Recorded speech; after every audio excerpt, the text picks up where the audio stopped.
नमस्कार मित्रों, आप सभी को। अब समय आ चुका है आपकी एग्जाम का और मुझे लगा कि एग्जाम का जब दिन नजदीक है तो कुछ शानदार जो टॉपिक है उनको लेकर आऊं।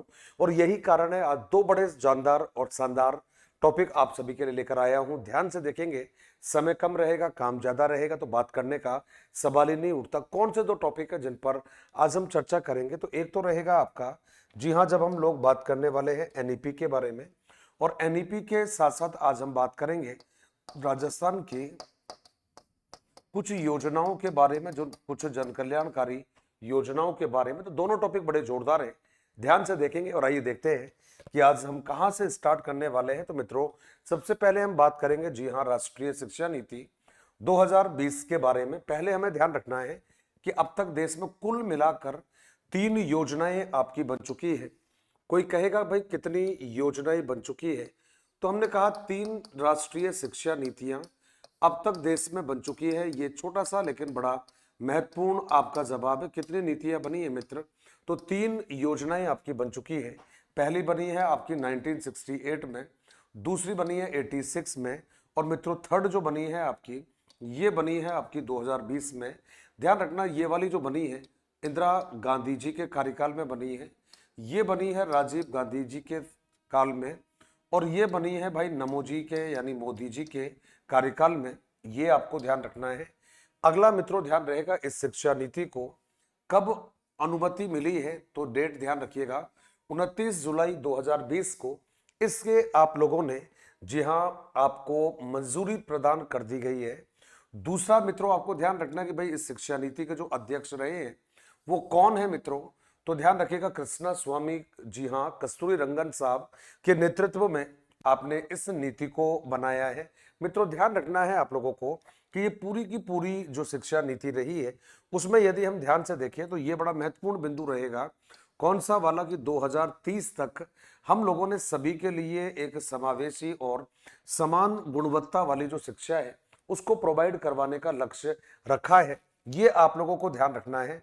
और नेक्स्ट मित्रों, ये इंपॉर्टेंट रहेगा आपके लिए, इधर ध्यान रखिएगा, ये जो नाम रहेगा ये आपके लिए इंपॉर्टेंट रहेगा। और इधर आपका कस्तूरी रंगन साहब है, ये बड़े महत्वपूर्ण रहने वाले हैं। तो इन छोटी छोटी जो बातें रहेगी इनको आपको ध्यान से देखना है मित्रों।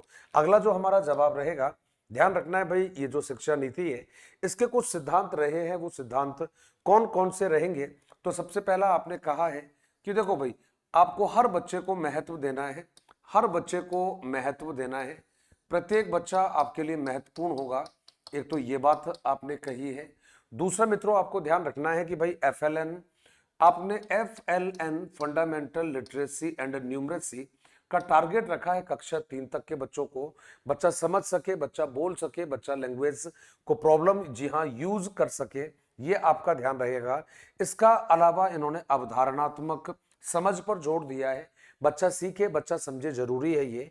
और नेक्स्ट रहा रचनात्मक और तार्किक समझ पर मेरे मित्रों इन्होंने बल दिया है। इसके अलावा यदि हम बात करें तो ध्यान रखिएगा भाई, सह संबंध पर विशेष बल इस शिक्षा नीति में दिया गया है, ये हमें ध्यान रखना है। अगला हमारा जो बिंदु है जिस पर चर्चा होगी, तो मित्रों ध्यान रखना, नैतिकता, मानवीय और संवैधानिक जो मूल्य रहेंगे उनके विकास पर इस नीति में बल दिया है। इसके अलावा मित्रों बात करें तो जीवन कौशलों के विकास पर बल इस नीति में दिया गया है। इसके अलावा सतत मूल्यांकन पर जोर दिया है मित्रों, याद रखना है आप लोगों को। यदि इसके अलावा बात करें, तकनीकी की बात हमेशा करते रहे, ये हमने आपको ध्यान दिया है। बच्चे का जो स्थानीय वातावरण रहेगा मित्रों उस पर भी जोर देने की बात इस नीति में कही है। इसके अलावा यदि बात करें तो मैं आज, क्योंकि अब समय नहीं है हमारे पास, केवल सेलेक्टेड बातों की तरफ ही हमारा ध्यान जाना चाहिए, ये ज्यादा जरूरी रहेगा। इस नीति में कुल मिलाकर 4 अध्याय रखे हैं, 4 भाग रखे हैं, और 4 भागों को आपने 27 जो लेसन है उनमें डिवाइड किया है, ये आपको ध्यान रखना है मित्रों। अब यहां पर पहला जो भाग रहेगा उसमें हमने क्या नाम दिया है? पहला स्कूली शिक्षा रहेगा। अब इसमें मित्रों एक तो ये आपको ध्यान रखना है, एजुकेशन का जो फॉर्मेट है ये आपने दिया है 5+3+3+4 रहेगा। दूसरा ये एजुकेशन नीति है, शिक्षा नीति है, ये 3 से लेकर 18 वर्ष तक के बच्चों के लिए है। तो हमें केवल क्या ध्यान रखना है इसमें, एक तो ये 5+3+3+4 का टारगेट दिया है, और अगला 3 से 18 जो वर्ष के बच्चे हैं उनके लिए हमने इस नीति को ध्यान में रखा है। मित्रों, यदि हम बात करें, पहले वाले को आपने फाउंडेशन स्टेज दिया है, इसमें क्या रहेगा, कक्षा 1 से 2 रहेगा। और उसके अलावा यदि बात करें एज की, यदि बात करें तो 3 से 8 वाले बच्चे रहेंगे। इसके अलावा मित्रों जो सेकंड है आपका 3 से 5 रहेगा, 8 से 11 एज रहेगी। मतलब क्लास वाइज यदि हम बात करें 1 से 2 हो गया, 3 से 5 हो गया, 6 से 8 हो गया मित्रों, 9 से 12 हो गया। एज वाइज यदि हम बात करेंगे तो पहले में रहेगा 3 से 8, उसके बाद में मित्रों रहेगा आपका 8 से 11, फिर रहेगा आपका 11 से 14 रहेगा, और 14 से लेकर 18 रहेगा, क्लास 11 टू 12। ये मित्रों आपने ध्यान दिया है, बड़ा ही जोरदार ये आपका आंसर रहेगा इस वाले बिंदु से। हमने कहा सेकंड जो आपको प्रारंभिक अध्याय है आपका, उसको आपने नाम दिया है ECCE। तो पहला कोई अध्याय आपसे पूछेगा तो आपका जवाब रहेगा अर्ली एलिमेंट्री। जी हाँ, early childhood care and education, ये हमारे लेसन का नाम रहेगा। अब इसमें भाई देखिएगा क्या कहा है, तो कुछ भी नहीं है, बस इसमें आपको पहले वाले पॉइंट पर, पहले वाले लेसन में कुछ ज्यादा जोर नहीं दिया है। बस ये वाली आपको ध्यान रखनी है कि भाई 2030 तक हमें क्या ध्यान देना है आपको, कि सभी बच्चे अपनी जो स्कूली एजुकेशन है उसके लिए पूरी तरह से तैयार रहे। ये आपने इसमें टारगेट रखा है मित्रों। नेक्स्ट जो रहेगा, कहते भाई इस वाले लेसन में आपने केवल अर्ली एलिमेंट्री एजुकेशन है उससे जुड़ी हुई बातों को ही जोड़ दिया है। अगला जो सेकंड लेसन रहेगा आपका, उसका नाम है बुनियादी साक्षरता और संख्या ज्ञान, जिसको आप लोगों ने FLN कहा है मित्र। बड़ा जोरदार ये नाम रहेगा। अब इसमें कुल मिलाकर बात करें तो कहते हैं इस नीति की सर्वोच्च प्राथमिकता क्या रहेगी, 2025 तक प्राथमिक विद्यालय में सार्वभौमिक, ये ध्यान रखिएगा, सार्वभौमिक विद्यालय में, ध्यान रखिएगा प्राथमिक विद्यालयों में सार्वभौमिक मूलभूत साक्षरता और संख्या ज्ञान प्रदान करवाना, ये एक उद्देश्य रहेगा। इसके अलावा आत्मनिर्भर भारत अभियान के तहत हमारा ये प्रयास रहेगा कि आपका जो सेशन रहेगा 2026-27 तक, प्रत्येक बच्चा कक्षा 3 तक, जी हाँ, ये जो बुनियादी संकल्पनाएं हैं अपनी, उनको विकसित कर सके बच्चा। जी हाँ, भाषा को समझ सके, पढ़ सके, उसको इस्तेमाल यानी यूज में ले सके। इसके अलावा मित्रों यदि बात करें तो हमने एक ही बात कही है, और क्या रहेगा कि NCERT को आपने जिम्मेदारी सौंपी है। और SIERT, NCERT का मतलब हो गया मित्र नई दिल्ली हो गया है, और इधर यदि बात करोगे SCERT का मतलब हो गया है उदयपुर हो गया है। भाई इन लोगों के लिए आपने क्या कहा है, अल्पकालीन 3 महीने का प्ले आधारित स्कूल तैयारी मॉडल, ये आपको मित्रों विकसित करना है। ये किसके लिए रहेगा, ECCE के लिए। इसका मतलब हुआ कि ECCE लेवल पर आपके जो प्राथमिक, पूर्व प्राथमिक लेवल के बच्चे होंगे, उनके लिए 3 महीने का एक कह सकते हो खेल खेल में सीखने का प्रोग्राम डिजाइन किया जाएगा। किसके द्वारा, NCERT के द्वारा और SCERT के द्वारा। हमने अगला जो जवाब यहां पर मेंशन करना है मेरे मित्रों, ये बड़ा इंपॉर्टेंट रहेगा, क्योंकि यहां पर अक्सर फंसने की उम्मीद रहेगी। क्या कह रहा है ये, सबसे पहले इन्होंने कहा NEP 2020 के अनुसार प्रत्येक स्कूल में टीचर और स्टूडेंट का जो रेशियो है वो 1:30 हो, और जो बैकवर्ड एरिया जो होंगे हमारे, वो आपके, जी हाँ, 1:25 से 25:1 रहेगा। अब इसमें हमने एक बात तो ये कहा है एक तरफ, कि देखो भाई एक तरफ तो हो गया है आपका RTE 2009, ये आपने कहा है, और इस तरफ मित्रों आपने कहा है NEP 2020 आपने कही है। अब इन दोनों को यदि हम मैच करते हैं तो यहां पर आपने कौन सी बात कही है, तो सबसे पहले आपको ध्यान रखना पड़ेगा कि देखो भाई इस लेवल पर, एक तो आप यहाँ RTE 9 में तो कह रहे हो कि भाई देखो यदि आपका प्राइमरी लेवल होगा तो प्राइमरी जो लेवल है आपका, उस पर तो आपने कहा साहब 1:, जी हाँ, आपको ध्यान रखना है 35 रहेगा, माफ कीजिएगा 1:30 आपका रहेगा। और यदि अपर प्राइमरी की बात यदि करते हो तो ये रहेगा 1:35 रहेगा। लेकिन यहां पर यदि आप देखते हो तो यहां तो क्लियरली कह दिया कि भाई 1:30 रहेगा। लेकिन यदि बैकवर्ड जो एरिया है आपके, यदि कोई भी बैकवर्ड एरिया रहेगा मित्र, तो बैकवर्ड एरिया में ये कितना रहेगा, 1:25 रहेगा। लेकिन यदि बच्चा 200 प्लस बच्चे होंगे तो ये जो अनुपात है आपका, ये कितना रहेगा, 1:40। तो ये इंपॉर्टेंट जगह है हमारी एग्जाम के लिए। ये ध्यान रखना है आप लोगों को। आइएगा अगले जो बिंदु रहेंगे इसके अलावा, ये आपको थोड़ा सा ध्यान रखिएगा कि the digital infrastructure for knowledge sharing है मेरे मित्र। ये क्या है? एक एप्लीकेशन का नाम है। कोई पूछेगा ये किसे कहते हैं, तो आपका आंसर रहेगा भाई ये एक एप्लीकेशन का नाम है। ये आपको ध्यान रखना है क्या भाई? तो कहते हैं साहब ये ऑनलाइन एजुकेशन, ये ध्यान रखिएगा, ऑनलाइन या ई लर्निंग का एक सोर्स है जिसके माध्यम से बच्चा सीखेगा। है क्या ये? एक एप्लीकेशन है। ये हमने आंसर रखा है आपके लिए। अगला हमने जहां भाई अपना जो लेसन नंबर 3 है वो भी यहां पर आएगा। और लेसन नंबर 3 को आपने क्या नाम दिया है? कहता ड्रॉप आउट बच्चों की संख्या कम करना और सभी स्तरों पर शिक्षा की सार्वभौमिक जो पहुंच है उसको बनाए रखना। अब यहां पर मित्रों ये बात कई बार आ चुकी है, 2030 तक प्री स्कूल से लेकर, बहुत इंपॉर्टेंट रहेगा, कहता प्री स्कूल से लेकर माध्यमिक स्तर तक 100% बच्चों का जो एनरोलमेंट है ये हो जाना चाहिए। कोई भी बच्चा ऐसा नहीं हो जिसका स्कूल में एनरोलमेंट नहीं हो, ये हमने कहा है। अगला हमने आंसर दिया है मेरे मित्रों कि 3 से 18, इसको यूं कह सकते हो 3 से लेकर 18 वर्ष का एक भी बच्चा ऐसा नहीं हो जो स्कूल में ना रहे। फोर्थ जो लेसन है मेरे मित्रों, ये कह रहा है भाई आपका स्कूलों में पाठ्यक्रम और शिक्षण शास्त्र अधिगम, जी हाँ, समग्र, एकीकृत, आनंददायी और रुचिकर होना चाहिए। ये नया फॉर्मेट मेरे मित्रों इसमें दे दिया है जिसकी चर्चा हम पहले कर चुके हैं। नेक्स्ट आपको ध्यान रखना है कि भाई इसमें भी बहुभाषावाद और भाषा शक्ति पर बल दिया है मेरे मित्रों, ये आपने कहा है। और नई शिक्षा नीति में आपने क्या कहा है भाई?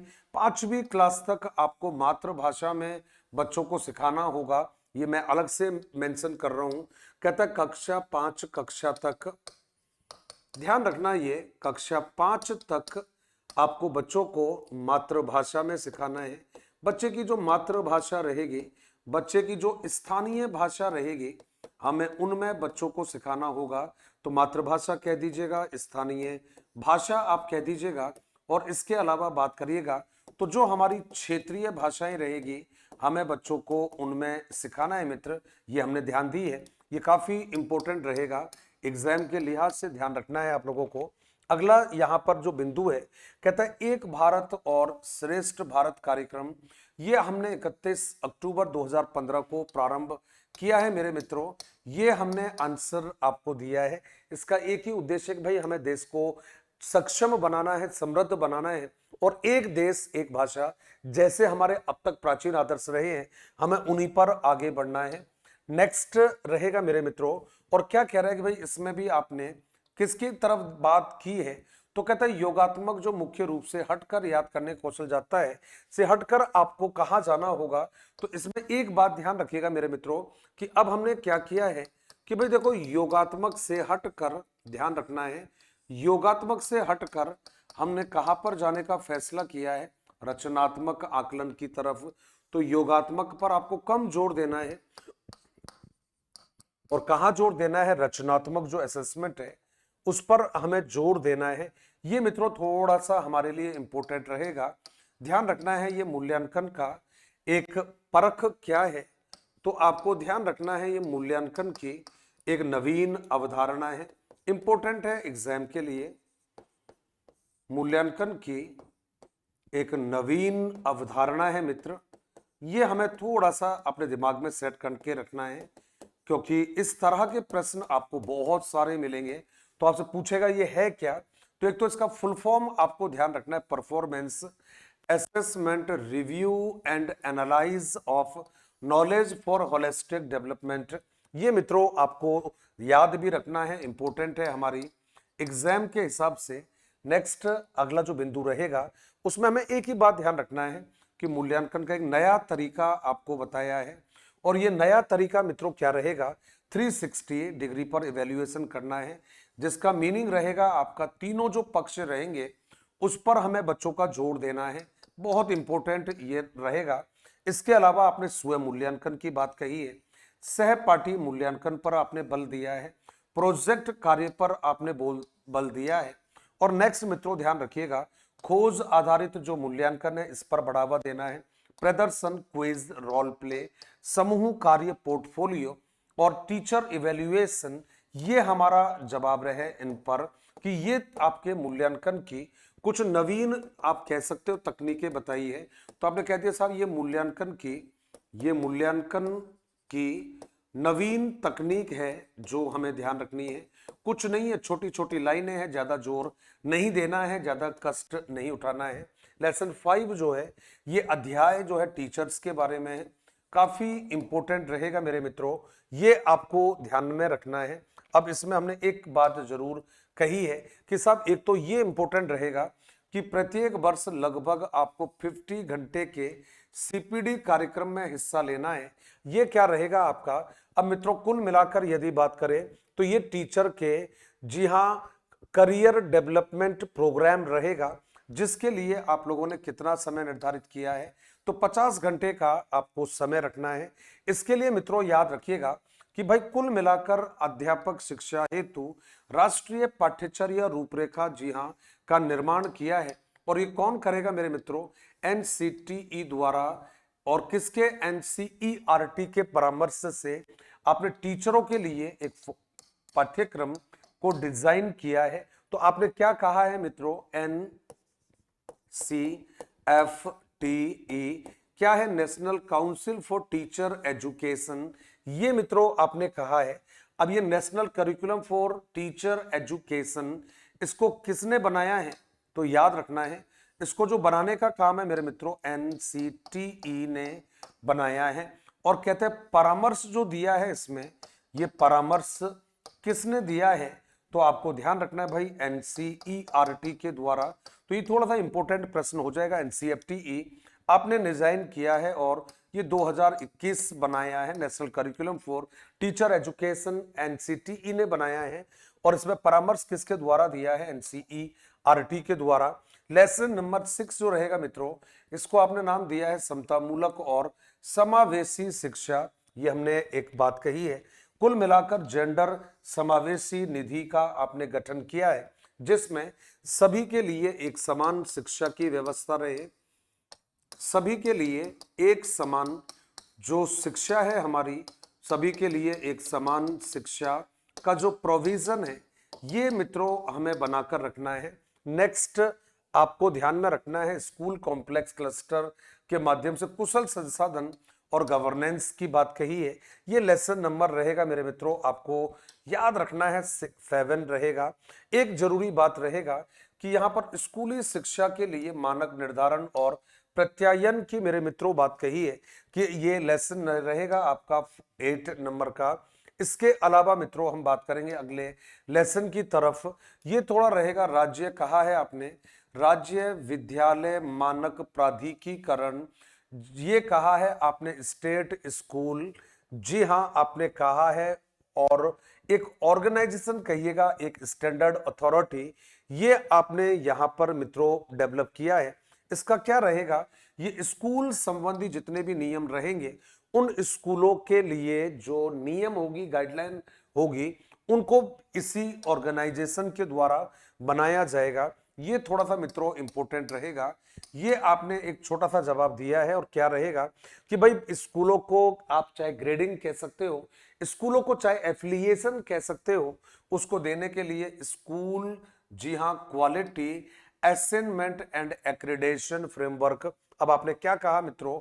तो आपने कहा राज्य में अकादमिक मानकों और पाठ्यक्रम सहित शैक्षणिक मामलों में SCERT, जी हाँ, उसके नेतृत्व में होंगे, जो कि एक संस्थान के रूप में सुदृढ़ किया जाएगा। SCERT सभी हितधारकों के साथ में। तो आपको एक ही ध्यान रखना है मित्रों, इसका फुल फॉर्म आपको ध्यान रखना है।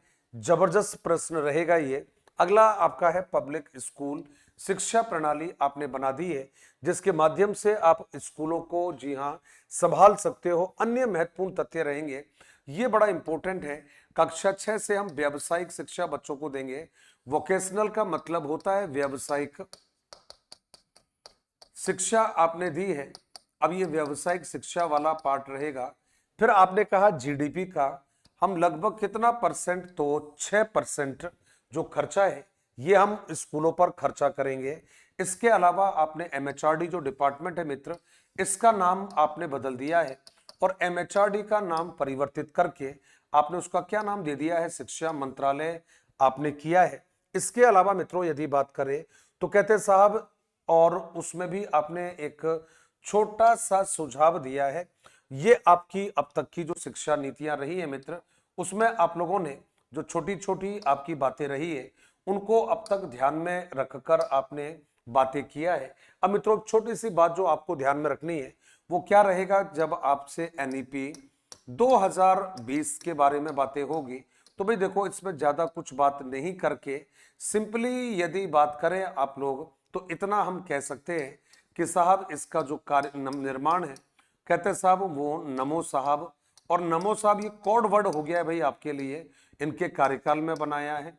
फिर आपने कहा के कस्तूरी रंगन, के आपको कहा है कृष्णामचारी, जी हाँ कस्तूरी रंगन साहब के नेतृत्व में बनाया है। नेक्स्ट आपने कहा 3 से लेकर 18 वर्ष तक के जो बच्चे होंगे मेरे मित्र, उनके लिए आपने इस शिक्षा नीति को बनाया है। नेक्स्ट आपने कहा मित्रों रचनात्मक आकलन या मूल्यांकन पर बल दिया है। इसके अलावा मेरे मित्रों बात कहोगे तो 360 डिग्री पर इवैल्यूएशन पर बल दिया है।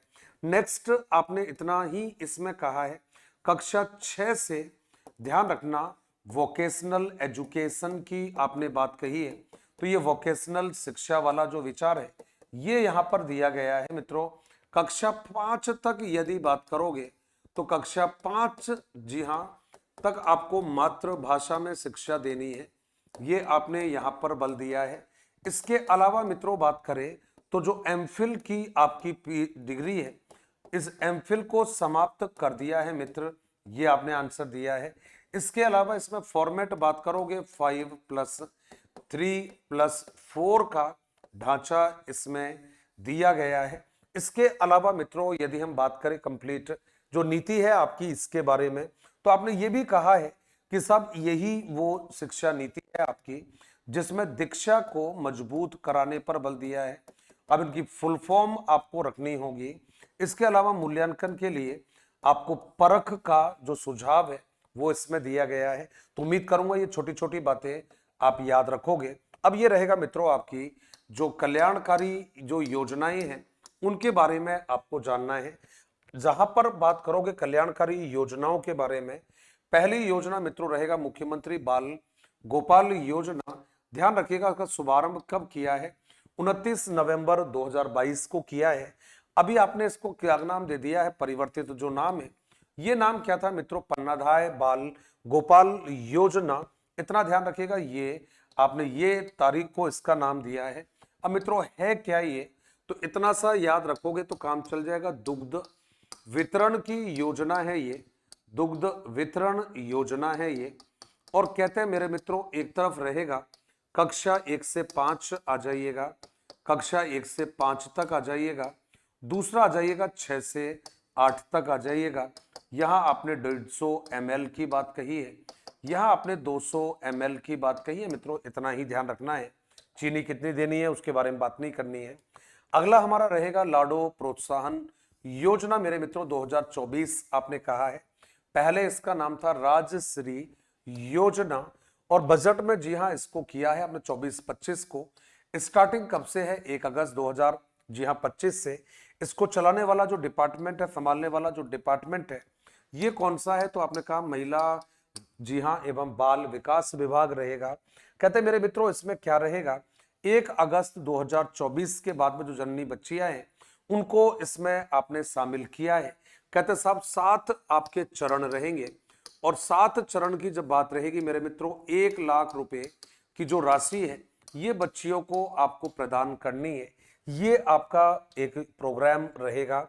अगला मित्रों आपको ध्यान रखना है मुख्यमंत्री अमृत आहार योजना, ये हमने कहा है कब से स्टार्ट हुआ है, तो 14 दिसंबर 2024 को इसको स्टार्ट किया है किसकी योजना, तो मित्रों इतना ध्यान रखिएगा 3 से 6 वर्ष के बच्चे, वो बच्चे मेरे मित्रों जो कहां पर रह रहे हैं, तो आपने जवाब दिया मित्रों आंगनवाड़ी में जो रह रहे हैं उनके लिए है।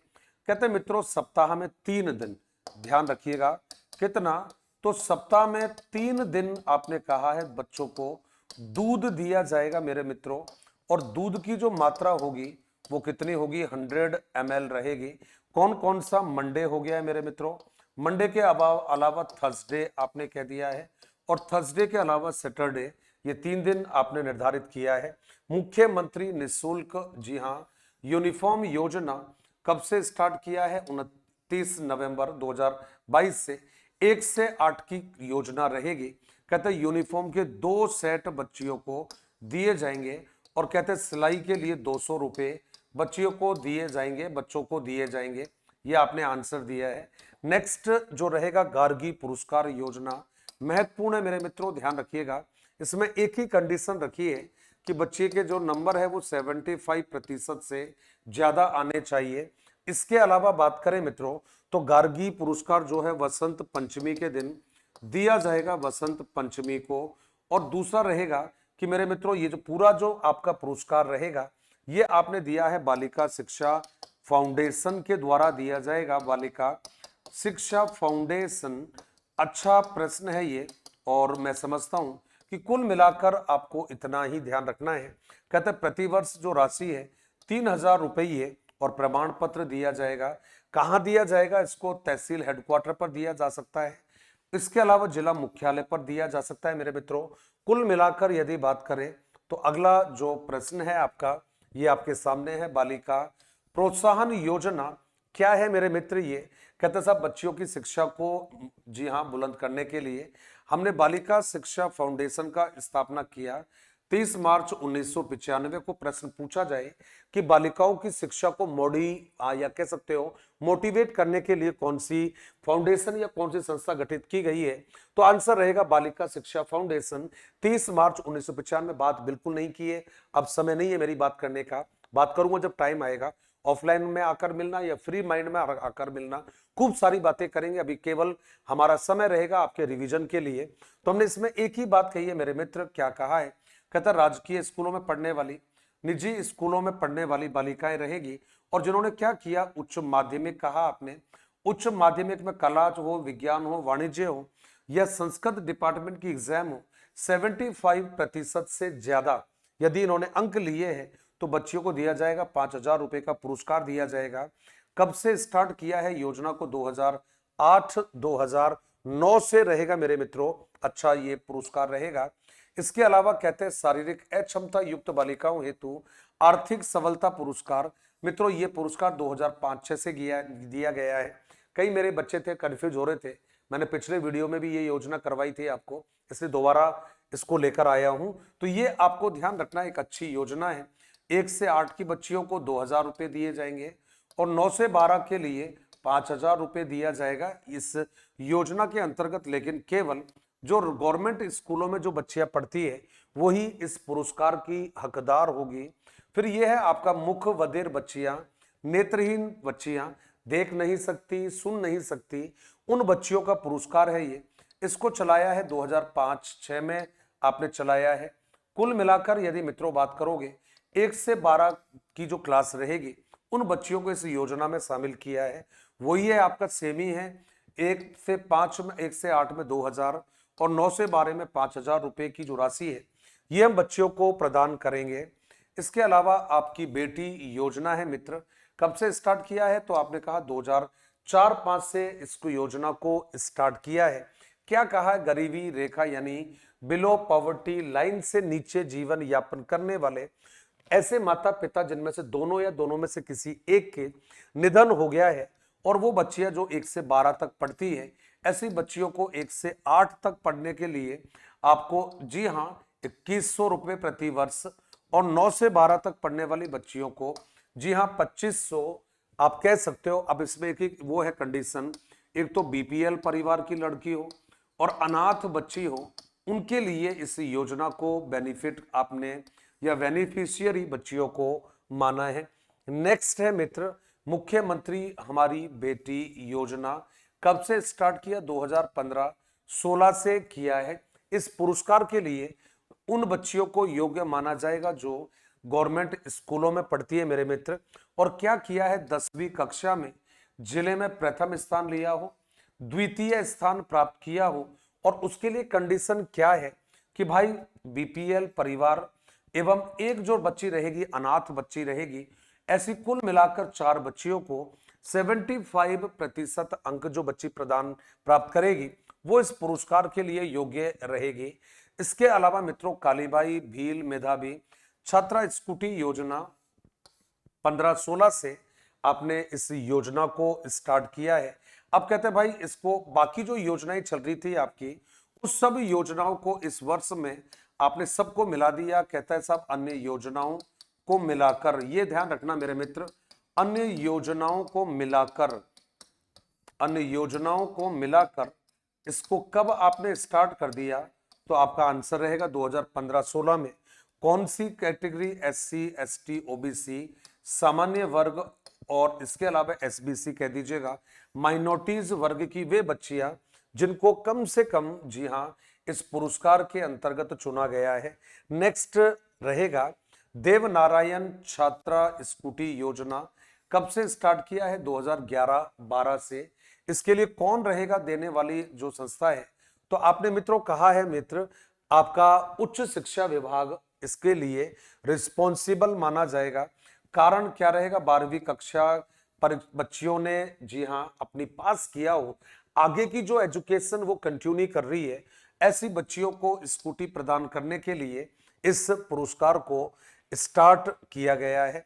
ये बड़ी जबरदस्त योजना है। एक बार जहां पर 10वीं की जो मेरिट लिस्ट रहेगी, फर्स्ट, सेकंड और थर्ड जो स्थान प्राप्त बच्चियां करेगी, उनको हम कहां पर भेजेंगे? तो विदेश में बच्चियों को भेजते हैं। अब कहते हैं साहब इस एक बच्ची पर प्रति वर्ष अधिकतम कितना रुपए खर्च हो सकता है? 25 लाख रुपए का खर्चा बच्ची पर किया जाएगा। और इसको चलाने वाली जो ऑर्गेनाइजेशन है वो क्या रहेगा? बालिका शिक्षा फाउंडेशन। तो वो बच्चियां जो कक्षा 10th में प्रथम 3 स्थान पर आती है, उन्हें इस योजना में भेजा जाएगा। ये हमने आपको बताया है। बस कंडीशन ये रहेगा कि ये बच्चियां गवर्नमेंट स्कूलों की होनी चाहिए, प्राइवेट स्कूलों की बच्चियां इसके लिए एलिजिबल नहीं रहेगी। कहता है भाई विशेष पूर्व, जी हाँ, मैट्रिक छात्रवृत्ति योजनाएं। मित्रों ऐसी जो योजनाएं हैं, थोड़ा सा ज्यादा मैं नहीं समझता कि हमें इन पर ध्यान देने की आवश्यकता रहेगा।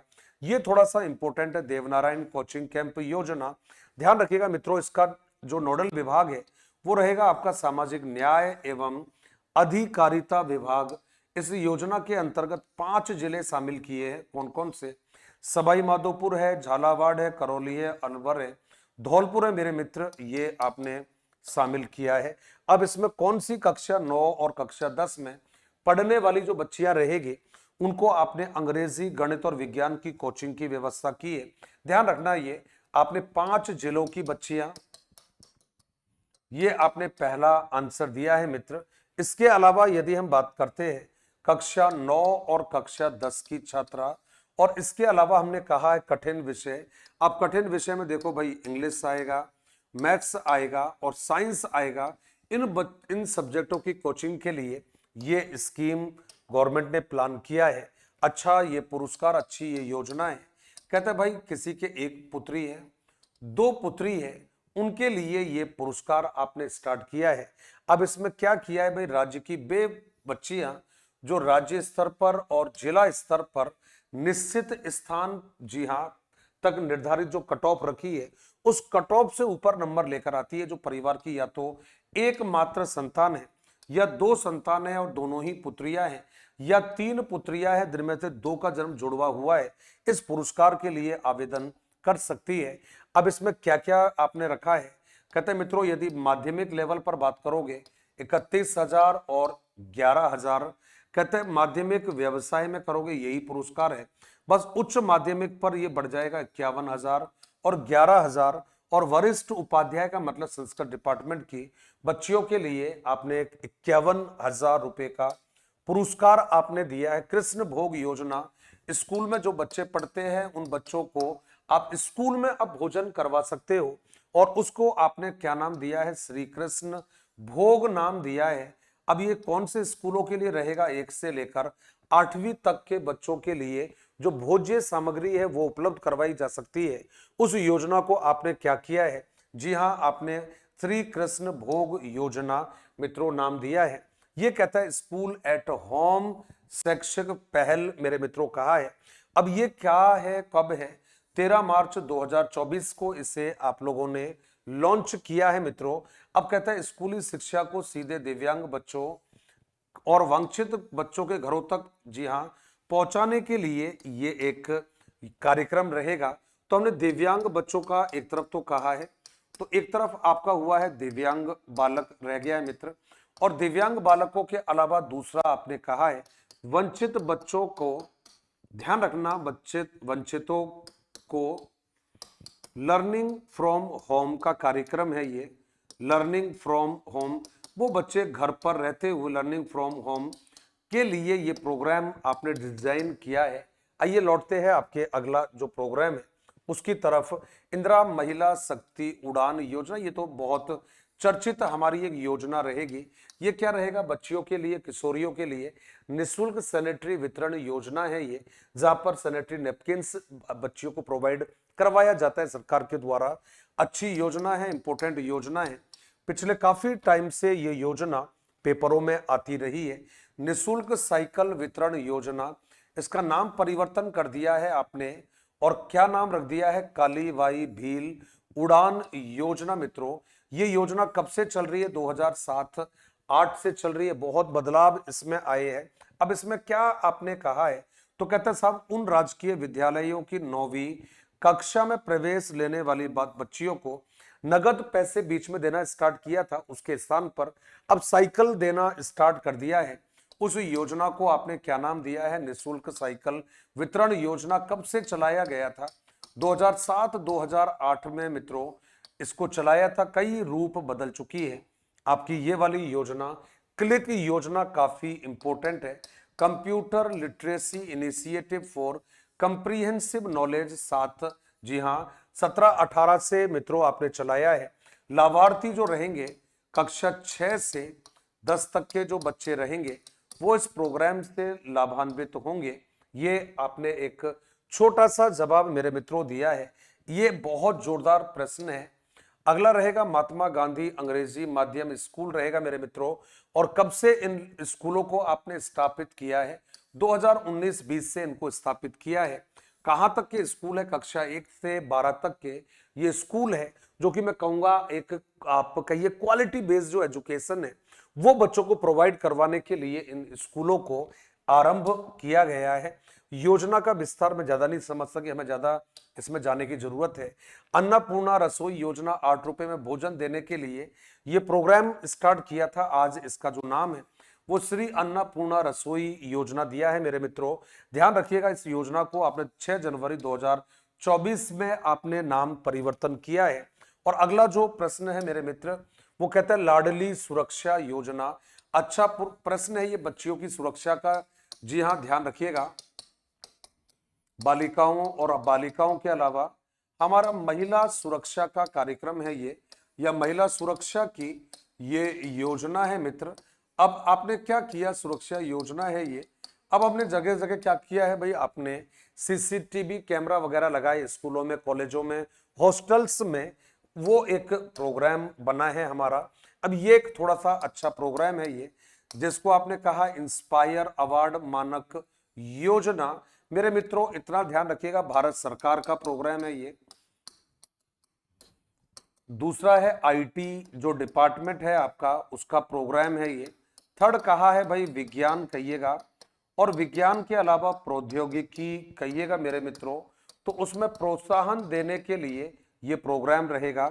फिर अगला है आपका कक्षा 6 से लेकर कक्षा 10 तक के जो बालक है, जिनकी एज क्या रहेगी? 10 से लेकर 15 वर्ष तक की जो बच्चे रहेगा, उसके लिए प्रोग्राम है ये।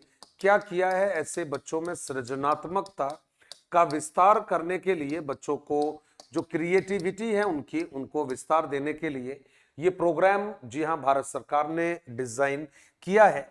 हाल ही में राजस्थान के इस प्रोग्राम में कुल मिलाकर 5 जो बच्चे हैं वो 5 बच्चे पुरस्कार प्राप्त किए। ये अपने को थोड़ा सा ध्यान रखना है मेरे मित्र। कौन सा? कक्षा 6 से 10 के बच्चे हैं, एज रहेगी 10 से 15 वर्ष। क्यों किया है? बच्चों में सृजनात्मकता का विचार करने के लिए। इसे आपने 2009 से आपने प्रारंभ किया है। और मित्रों ध्यान रखिएगा, अगला जो रहेगा केजी से पीजी तक निशुल्क शिक्षा, ये योजना आपने प्रारंभ किया है। अब इसमें कौन रहेगा, देखो भाई, अल्प आयु वर्ग के बच्चे रहेंगे, लघु और सीमांत बटाईदार किसानों के बच्चे, खेतीहर बच्चों के लिए ये प्रोग्राम आपने जरूर दिया है। और कब से स्टार्ट किया है मित्र, 2020 की जो राष्ट्रीय शिक्षा नीति है उसके तहत आपने क्या किया है कि भैया देखो, प्ले ग्रुप से लेकर जो पीजी पोस्ट ग्रेजुएशन लेवल तक की जो शिक्षा रहेगी उसको हमने निःशुल्क करने के लिए इस प्रोग्राम को स्टार्ट किया है। अच्छा रहेगा ये डायल फ्यूचर कार्यक्रम का एक, मैं कहूंगा मेरे मित्र, ये एक प्रोग्राम है। दरअसल में देखा जाए तो ये एक हेल्प डेस्क है, ये एक सहायता कार्यक्रम है ये, जिसमें हम बच्चों को क्या करते हैं, करियर का जो मार्गदर्शन है मेरे मित्र, करियर से जुड़ी हुई जो मार्गदर्शन है वो इसमें करते हैं। अब इसमें क्या रहेगा मेरे मित्र, जो कक्षा 11 कहिएगा 10वीं पास करके जो बच्चा आ रहा है उसके लिए इसमें स्टार्ट किया है भाई, कौन सा सब्जेक्ट उसको लेना है, कौन सा सब्जेक्ट उसके लिए उपयोगी रहेगा, इसके लिए ये प्रोग्राम आपने डिजाइन किया है। कब से स्टार्ट हुआ है मेरे मित्र, 27 जून 2023 से इस प्रोग्राम को आपने स्टार्ट किया है। ई पाठशाला कार्यक्रम मेरे मित्रों अच्छा प्रोग्राम है ये, 2024 से, जी हाँ, इसको अनाउंस किया है। स्टार्ट कब किया है, 12 दिसंबर 2024 रहेगा मेरे मित्रों। है क्या ये, तो आपने इतना ही कहा, ऑनलाइन एजुकेशन का ये प्रोग्राम रहेगा।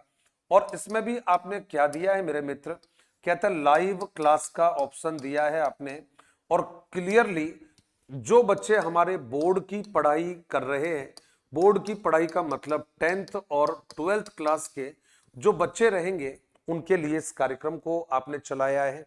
उद्देश्य क्या रहा है मेरे मित्र, केवल यही है कि बच्चों का यदि छुट्टी रहती है, बच्चे का यदि टीचर नहीं आया है, उस दिन बच्चों को इस प्रोग्राम से लाभान्वित किया जा सकता है। नेक्स्ट आपको ध्यान रखना, टारगेट समूह कौन सा है, तो कक्षा 10 और 12 के जो बच्चे रहेंगे उस प्रोग्राम से फायदा उठा सकते हैं। नेक्स्ट मेरे मित्रों, संस्था प्रधान के दायित्व रहेंगे इस पूरे प्रोग्राम के लिए। ये अच्छा प्रोग्राम है आपका उल्लास नव भारत साक्षर कार्यक्रम मेरे मित्र, एनईपी 2020 में इस प्रोग्राम को आपने प्लान किया है, जिसमें सहयोगी किस कौन रहेगा, यूनेस्को, यूएनओ की एक बॉडी है ये जो इस पूरे प्रोग्राम में मदद करने वाली है।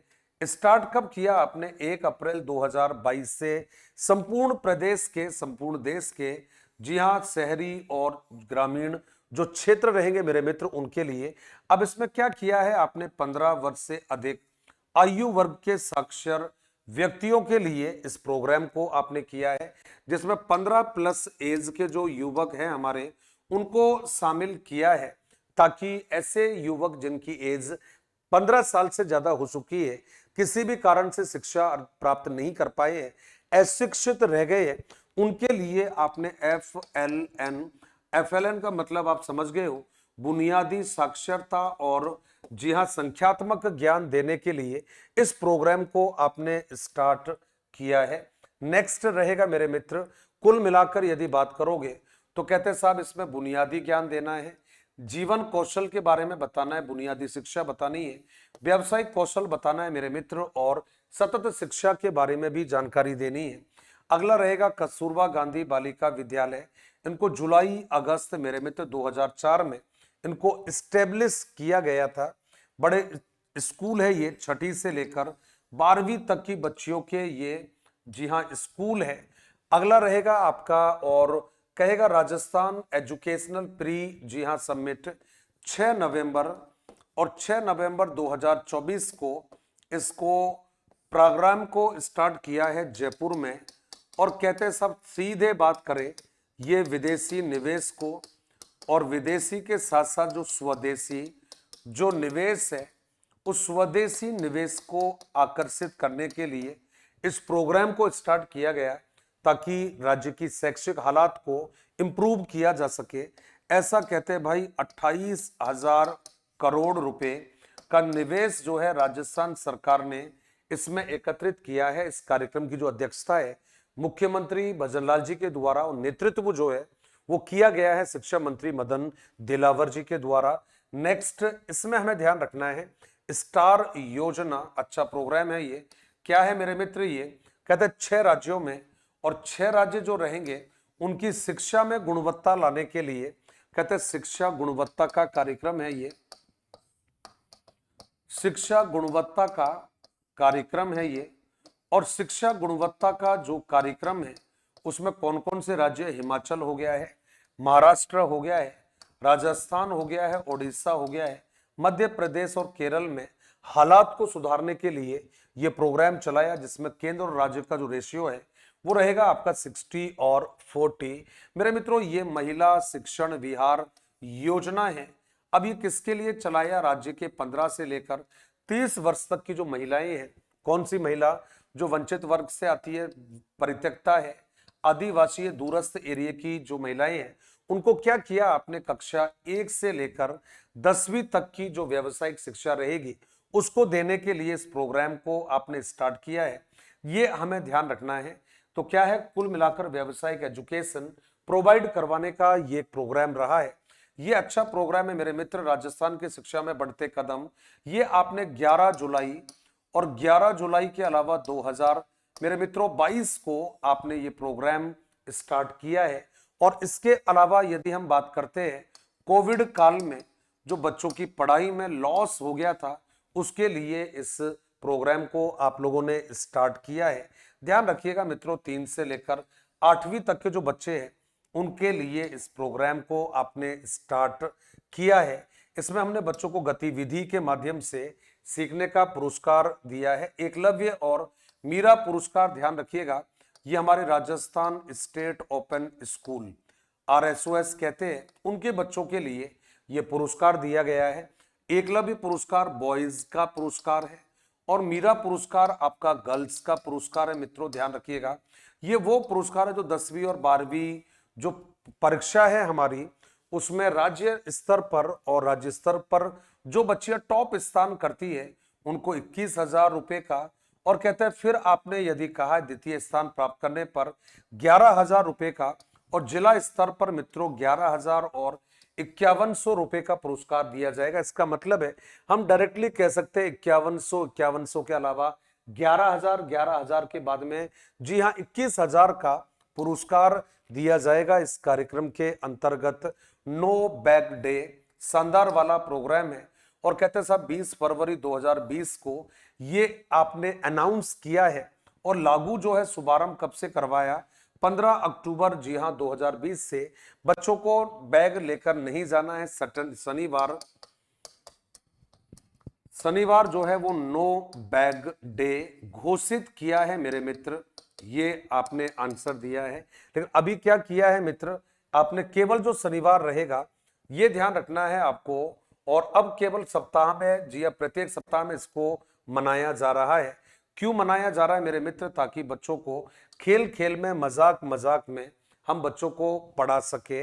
एक बड़ा अच्छा ये आपका प्रोग्राम है जिसको आपने प्रधानमंत्री स्कूल फॉर राइजिंग आपने कहा है, PM श्री योजना कहा है मित्र। 7 सितंबर 2022 को इस पूरे प्रोग्राम को आपने चलाया है।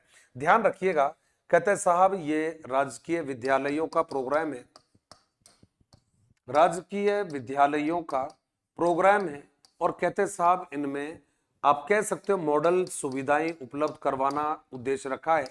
तो मॉडल सुविधाएं उपलब्ध करवाने का ये कार्यक्रम है मित्र, आपको ध्यान रखना है। काफी इंपॉर्टेंट ये प्रश्न बनेगा। ऐसे ही जो प्रश्न है उनको हम ध्यान से देखते रहेंगे, और एक एक करके बाकी जो आपके पुरस्कार है, बाकी जो आपके कार्यक्रम है, उनको हम ध्यान से देखेंगे। ये आपको ध्यान रखना है। तो कुल मिलाकर हम आगे बढ़ेंगे, और आगे बढ़ेंगे तो आपको एक जरूर बात ध्यान रखनी है कि साहब ऐसे ही जो पुरस्कार है उसमें एक नाम और है आपका, ये इसी का एक भाग रहेगा। लास्ट जो पॉइंट है मेरे मित्रों, प्रधानमंत्री पोषण शक्ति निर्माण, जी हाँ, योजना, जिसको किसी समय पर आप मिड डे मील कहा करते थे। कब से चलाया इस प्रोग्राम को, तो ध्यान रखना 15 अगस्त 1995 को आपने चलाया है। क्या रहा है पहले, आज तो इसको कक्षा 1 से 8 तक के जो बच्चे हैं उनको इस स्कूल या इस कार्यक्रम के अंतर्गत रखा गया है। अब उसमें भी आपको एक छोटी सी बात ध्यान रखनी है। जब हमने इतने सारे कार्यक्रम पढ़ लिए हैं तो मुझे लगता है कि हमें एक कार्यक्रम और पढ़ना चाहिए। इसको हमने नाम दिया है स्माइल कार्यक्रम। शानदार प्रोग्राम है ये स्माइल। स्माइल को आपने क्या नाम दे दिया है? तो इसको आपने नाम दिया है सोशल मीडिया। ध्यान रखिएगा, सोशल मीडिया इंटरफेस। ध्यान रखना, बहुत इंपॉर्टेंट ये टॉपिक है आपका। इंटरफेस फॉर लर्निंग एंगेजमेंट, इसको आपने नाम देना है। ये शानदार वाला एक प्रोग्राम रहेगा। कहते सब कोविड काल में इसको स्टार्ट किया है। कोविड काल में बच्चों की शिक्षा के लिए इसको चलाया है। बच्चों की शिक्षा के लिए व्हाट्सएप बेस्ड कार्यक्रम है ये। बहुत शानदार एक पहल रहेगी। कहता है साहब इसके 3 चरण आपने चलाए हैं, और ये जो 3 चरण मित्रों आपने चलाए हैं ये कब कब रहे हैं? तो देखो भाई 13 अप्रैल आपने कहा है, और ध्यान रखना 13 जी हाँ 4 और 2000 जी हाँ 20 आपने कहा है। उसके बाद में मित्रों कहा है 2 नवंबर आपने कहा है, 2020 आपने कहा है। और ध्यान रखना मेरे मित्रों 21 जून 2021 को इसने चलाया है। अब ध्यान रखना ये स्माइल फर्स्ट हो गया है, ये स्माइल सेकंड हो गया है, और स्माइल थर्ड हो गया है। तो स्माइल के 3 चरण रहे हैं। क्या है इसका फुल फॉर्म? इसका फुल फॉर्म रहेगा social media interface for learning engagement. Covid काल में व्हाट्सएप आधारित ग्रुप के माध्यम से बच्चों को पढ़ाने के लिए प्रोग्राम चलाया है। उम्मीद करूंगा मित्रों ये सारी क्लासेस आपके लिए इंपॉर्टेंट रहेगी, कारगर रहेगी। अब एग्जाम का समय बिल्कुल नजदीक है, तो मैं ज्यादा तो नहीं कहूंगा, लेकिन मेरी शुभकामनाएं आपको जरूर दूंगा। उम्मीद है मेरी जी जान लगाकर, रात रात बाहर जागकर ये क्लासेस मैंने आपके लिए उपलब्ध करवाई है। उम्मीद करूंगा कि आपके लिए ये यूजफुल साबित हो, आपका करियर इनसे बने, और ऐसे ही आप अपना प्यार अपना प्रेम मुझे देते रहिएगा। वक्त आ गया है आपसे इजाजत लेने का, लेकिन इस भरोसे के साथ में फिर आपको ऐसी तरह से सौगातें देता रहूंगा छोटी छोटी। तब तक के लिए अपना ध्यान रखिएगा, पढ़ाई करिएगा, और हो सके तो अपनी क्लास का जो लिंक है उसको शेयर करते रहिएगा और उसको सब्सक्राइब करवाते रहिएगा। धन्यवाद। जय हिंद, जय भारत।